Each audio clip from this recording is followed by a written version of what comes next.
Have you ever watched someone in Iceland pop a pale little cube into their mouth, brace themselves, and then make that face like they just inhaled a cleaning product? That is Harmless, Iceland's famous rotten shark. And here is the first twist. It is not rotten in the accidental, unsafe sense. It is intentionally fermented and dried shark, created for a very practical reason that goes all the way back to survival.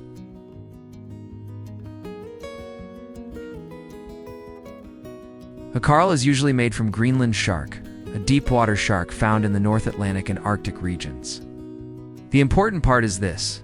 Greenland shark meat is not something you can just cook and eat fresh like salmon or cod. Scientific sources describe the flesh as potentially toxic before processing because it contains high levels of nitrogen compounds like urea and compounds related to trimethylamine or trimethylamine unoxide. That toxicity is tied to how the shark's body chemistry works in cold, deep water. Instead of clean-tasting muscle like many fish, the shark tissue is loaded with compounds that, in humans, can cause symptoms that look like poisoning if the meat is eaten untreated.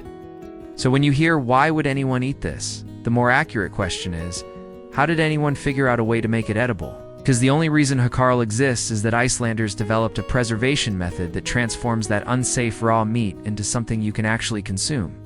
And once you realize that, the next question is obvious.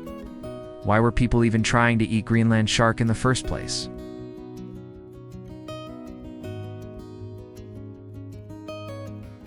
Historically, Iceland had long winters, limited farmland, and fewer food options than most places in Europe.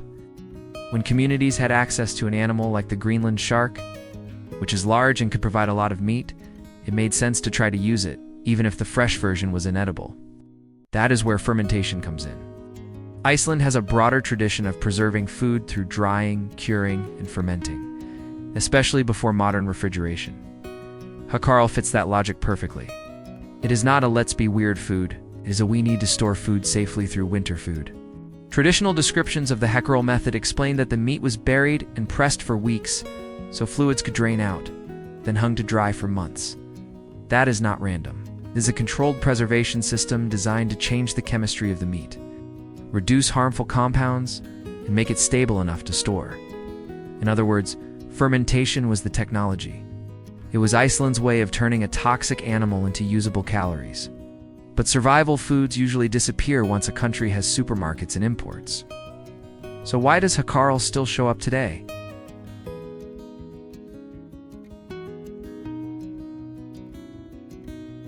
In modern Iceland, Harmless is most famously eaten as part of Órablot, a midwinter festival where people gather to eat óramatuur, a platter of traditional foods that historically helped people get through winter.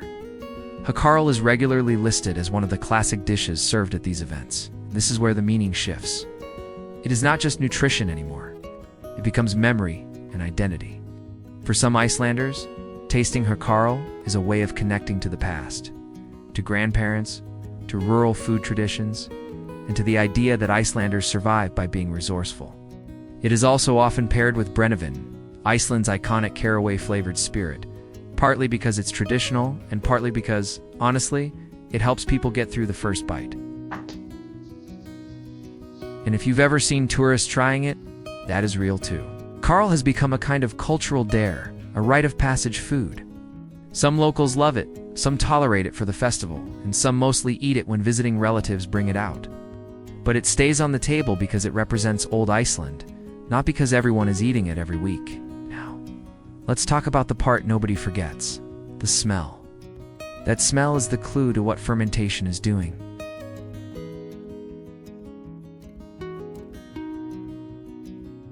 The basic production is usually described in two stages, fermentation and drying. Traditionally, Greenland shark meat was buried and left to ferment for about 6 to 12 weeks, then hung to dry for several months. As it dries, a brown outer crust forms, and that crust is cut away before serving the inner meat in small cubes. Modern scientific work on Harmless production confirms the structure of this process, documenting fermentation over multiple weeks and then a drying period. The whole point is that fermentation and drying drive chemical changes in the shark tissue, including changes in the nitrogen compounds associated with its toxicity. That is also why the smell is so intense. The ammonia vibe people talk about is not an exaggeration. Popular explanations note that toxic compounds in Greenland shark are transformed during fermentation into ammonia-rich characteristics, which is why Hakarl can smell sharp and pungent. So if you've ever wondered why anyone would willingly eat something that smells like that, the answer is you are smelling the preservation method doing its job. Which brings us to the last question. If this started as survival and became tradition, what does it mean in Iceland today?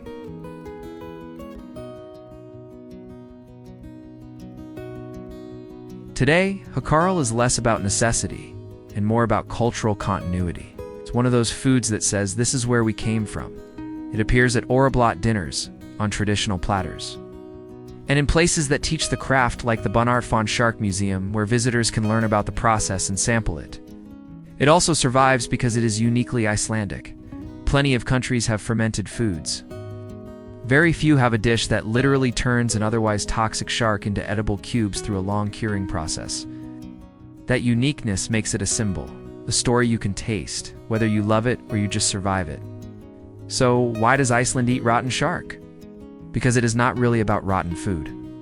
It is about turning the impossible into the edible, and keeping a survival era skill alive as a modern tradition. Thanks for watching. You want more documentary-style stories?